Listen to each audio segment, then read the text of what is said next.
In this video, I would like to show how I use a tool to assess the quality of learners' objectives. I'm going to use the advanced version of the tool because the learning process I organized is based on the stages of competence development model. The examples are taken from my grade 10 learners who study English as a foreign language. During several lessons, my learners worked on the problems connected with language forms for expressing conditions. First, they did a diagnostic task. It helped them to define their learning problem. Here you can see the problem formulated by one of the learners.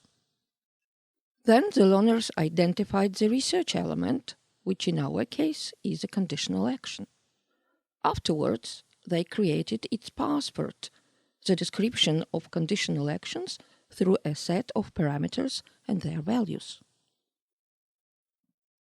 And finally, they formulated a hypothesis on the verb structures to be used when expressing conditional actions in English.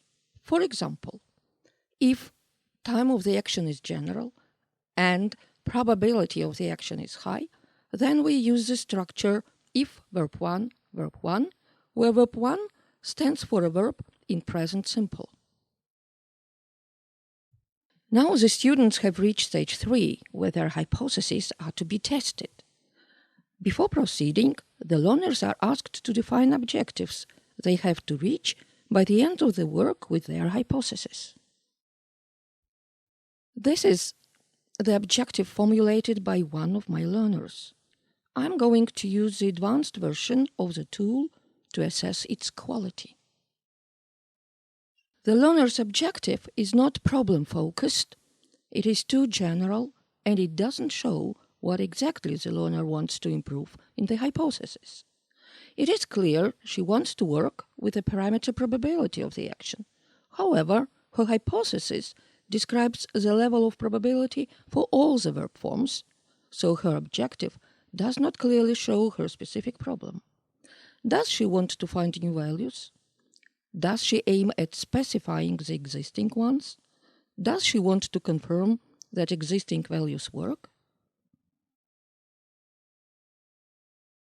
We don't assess the learner's disposition and independence because the objective is not problem-focused.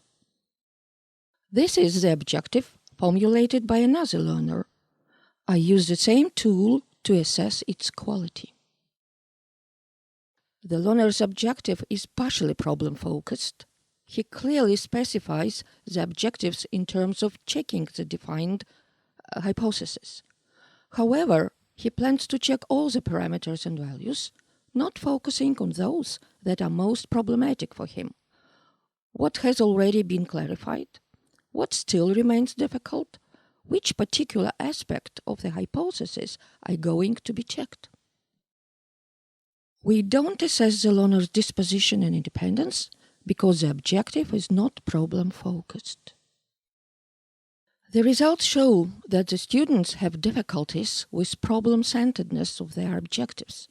I plan to work on improving their quality and making their objectives more problem-focused. You can find the advanced version of the tool for assessing quality of learners' objectives on the TA Teachers website.